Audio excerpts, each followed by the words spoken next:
मला मला ॲक्च्युली तुमच्याशी थोडं बोलायचं होतं. म्हणजे तुम्हाला वाईट वाटणार नसेल तरच बोलू. बोला ना, बोला बोला. म्हणजे ज्योतीकडून चूक झाली आहे, पण आत्याने जो ड्रामा क्रिएट केला ना, तेवढं काही झालं नव्हतं असं मला वाटतं.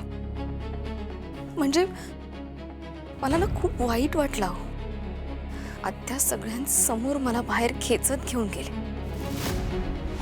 शांत होते, त्या सगळ्यांसमोर मला इतकं बोलल्या, पण मी त्यांना काहीच बोलले नाही, कारण मला वाद वाढवायला अजिबात आवडत नाही.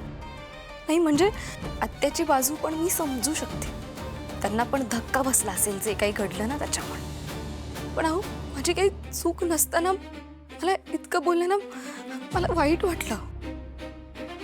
मला ना कळतच नाहीये मी काय करायला पाहिजे. कारण आपलं चुकलं तर आपण मोठ्यांची माफी मागतो ना. मग जर मोठ्यांचं चुकलं तर मग आपण काय करायचं?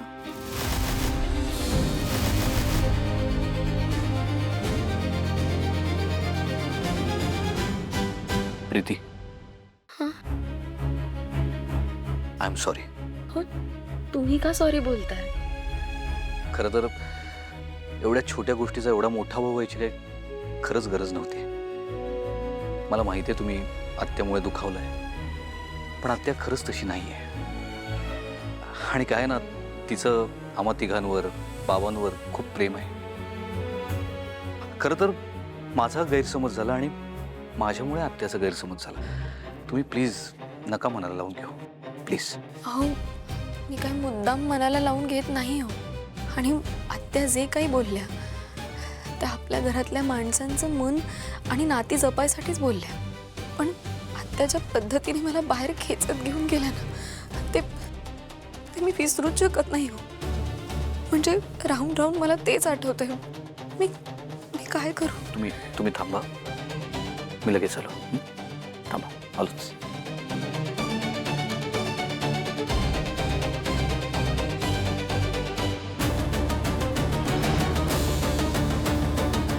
किल्ली व्यवस्थित बसली.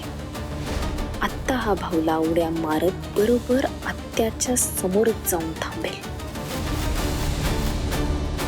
किती बोर होता यार, काहीतरी इंटरेस्टिंग करायला हवं. ऐक ना, बॅट लावायची. कसली? आता समोर जो पण माणूस येईल ना, त्याच्या समोर जायचं आणि त्याच्यासोबत प्रत्येक वाक्य खोटं बोलायचं.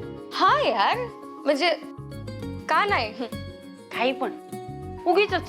अरे हीच तर खरी बॅट आहे आणि बिलीव्ह मी, काय क्रेझी मजा येईल माहितीये.